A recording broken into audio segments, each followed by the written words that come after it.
Hello বন্ধুরা। বন্ধুরা, আজকে আমাদের বোটে একটা দুর্ঘটনা ঘটেছে। সেটা হলো, আমাদের বোট ফেরার পথে, সুন্দরবন থেকে পাত্রাবন থেকে ফেরার পথে আমাদের বোটের ইঞ্জিনটা নষ্ট হয়ে যায়। যার ফলশ্রুতিতে আমাদের বোটের যে পাইলট, মানে যে এটা বোটটা চালায়, মাঝি মাঝি না কি বলা যায়, মাস্টার, যে ও অনেক চেষ্টা করেও ঠিক না হওয়ার পরে একটা বিকল্প ব্যবস্থা হয়েছে। বিকল্প ব্যবস্থাটা হলো, ওই যে সামনে দেখতে পাচ্ছেন যে আরেকটা ইঞ্জিন চালিত নৌকা, ওইটার সাথে আমাদের শিপটা বেঁধে দেওয়া হয়েছে এবং ওই শিপটা, ওই বোটটা আমাদের বোটটাকে টেনে নিয়ে যাচ্ছে। তো প্রবলেম হচ্ছে, ওই বোটটা আমাদের বোটটাকে টানার কারণে বোটের গতি অনেক কমে গেছে, খুব ধীর গতি।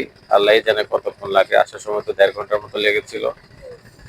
এখন ফিরতি পথে একে হলো প্রচুর বাতাস, উল্টা দিকে বাতাস, আর পাশাপাশি যেটা হচ্ছে সেটা হচ্ছে একটা বোট আরেকটা বোটকে টেনে নিয়ে যাওয়ার কারণে বোটের গতি খুবই কম।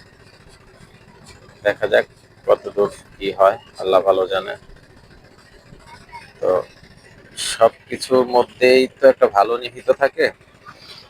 দেখা যাক আমাদের জন্য আল্লাহ কি মঙ্গল রেখেছেন। এই ফাঁকে আমরা একটু প্রকৃতি দেখি।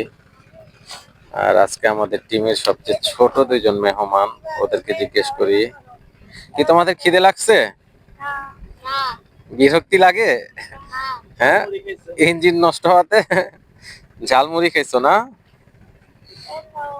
আচ্ছা, কেমন লাগতেছে তোমাদের ঘুরতে? তুমি কোন ক্লাসে?